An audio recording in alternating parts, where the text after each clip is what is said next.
Welcome to biology. This is Tower Academic, and we are today interested in looking at the nucleotides.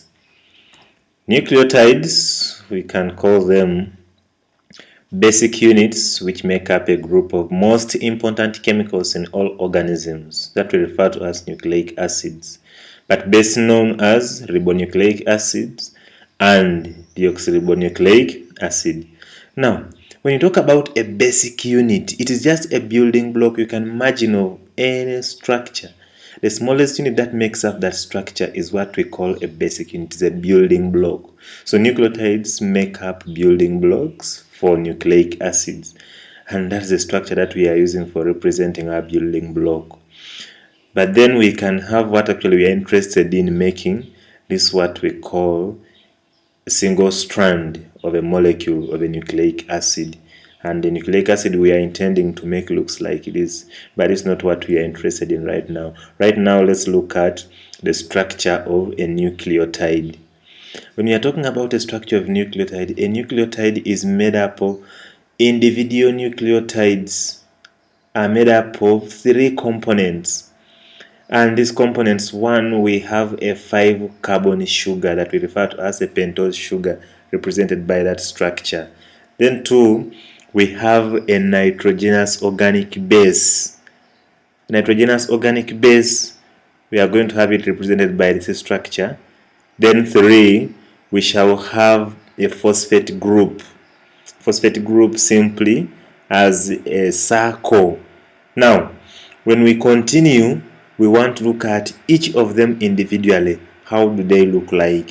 1, I want us to start with a pentose sugar. A pentose sugar, in this case, we refer to as a 5-numbered ring of 4 carbon atoms and 1 oxygen atom to which various side groups are attached. The 5th carbon atom is a side chain of the ring at carbon 4, but we want to look at the ring we are talking about. This is the ring, and when it comes to numbering, we shall see we are going to start numbering from here. We are calling that carbon atom number 1, and then we continue. The next one is number 2, then number 3, number 4, and this is what we are saying. The 5th carbon atom is just a chain connected to the 4th. So this is our carbon atom number 4, and oxygen atom completes. But it's good for us to know this numbering. Why? This numbering here is going to help us actually when we want to know to make a building block. When we are connecting one nucleotide to another, where are we connecting it? Because later on we shall realize that we are going to keep connecting it to carbon atom number 3 when we are making up a nucleic acid. We shall look at that. Then we are continuing to say the atom X on carbon atom 2 in the structure determines the type of pentose sugar. And when we are having a OH hydroxyl residue, the sugar is ribose. And when we are having X as H, that's the hydrogen atom, the sugar is deoxyribose. And this is what we are having. The ribose, when we are having our OH here attached to carbon atom 2, it becomes a ribose sugar. That's to say, if it is a hydroxyl residue. Then, for deoxyribose sugar, when we are having here a hydrogen atom attached to carbon atom 2, that one becomes a hydrogen, that one becomes a deoxyribose. So now we represent it simply as this structure. That's our pentose sugar. We are going to use that. Then we continue. We are now going to organic bases. Organic bases, as you know, these are nitrogenous bases in the form of heterocyclic aromatic rings formed of carbon, hydrogen, and nitrogen.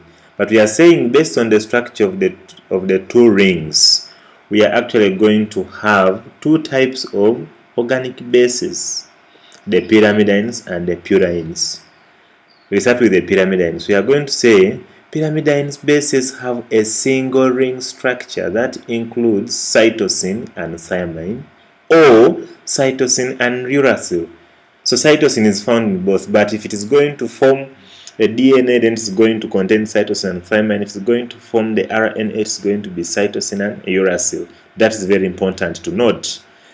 Then we are going to say these are formed of 4 carbons and 2 nitrogens, as it can be represented in the ring.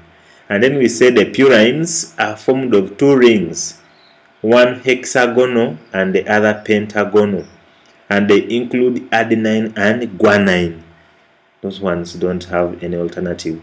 And the ring is represented by that. But for simplicity, we are going to take an organic base as that simple structure. So that's important for you to know. You only need to know mostly these structures here, the 2 of them. Then now we continue to the phosphoric acid. Phosphoric acid here we are saying it is an acid of phosphorus. It has 3 acid groups as represented below, and the structure that represents is going to appear as below, with phosphorus in the middle, and then the other groups that form up acids are attached to it, and then it is represented as a circle. So we also take it that. So we have finished to form up the components. The 3 components we are talking about, pentose sugar, organic base, and phosphate groups, are as that. Then next, I want us to look at how we can combine them to form a nucleotide. We are saying nucleotides occur by condensation, a process in which 2 molecules combine with the loss of water molecules. We are saying water molecules because later on we shall see that 2 water molecules are lost during the formation of each nucleotide. But first, let's look at how pentose sugar combines with organic base. We are saying first nitrogenous base molecule is joined to the sugar molecule at position 1. I hope you remember how we were numbering our carbon atoms in a pentose sugar. At position 1 to form a nucleotide. Then 1 water molecule is lost in the formation of the bond, forming either a ribonucleoside or deoxyribonucleoside. Now, we are saying a nucleoside, not a nucleotide, because at this point, we have only combined a pentose sugar and an organic base. So when you combine a pentose sugar and an organic base, what we are going to have here is a nucleoside, either ribonucleoside or a deoxyribonucleoside. So water molecule is lost, as you can see here. Water molecule is lost, and then we represent a nucleoside simply as this one here. So having formed the nucleoside, we want now to add the phosphate group. So we continue with our formation of a nucleotide. So we say a nucleotide is then formed by phosphorylation of nucleoside at position 5 of carbon atom. Keeping in mind our position 5, it was a side chain of a pentose sugar. Another water molecule is lost. Remember, first molecule was lost when we were combining a base and a pentose sugar. Now the second one is lost at this point when we are joining a phosphate group, combining it with our nucleoside. So 1 water molecule is again lost, making it 2. So after losing that water molecule, we now have what we call a nucleotide. This nucleotide comprises of pentose sugar and then a nitrogenous base, and then we have a phosphate group. But you also need to note that nucleotides of more than 1 phosphate groups are found within cells and serve as energy stores. This can be in the form of ADP and ATP. Now, this is what we call now a nucleotide. Now this nucleotide here, we can use it as a building block so that when we form many of them, we get a nucleic acid. Now if you want to get that, keep in touch with us at Tower Academy. In Tower Academy, we shall have more to explore. So keep in touch, subscribe to our channel. Tower Academic here will give us more, and we are going to get what we actually desire. For formation of a nucleic acid, please keep in touch. Thank you for watching. Just looking forward to give you another lesson. Thank you.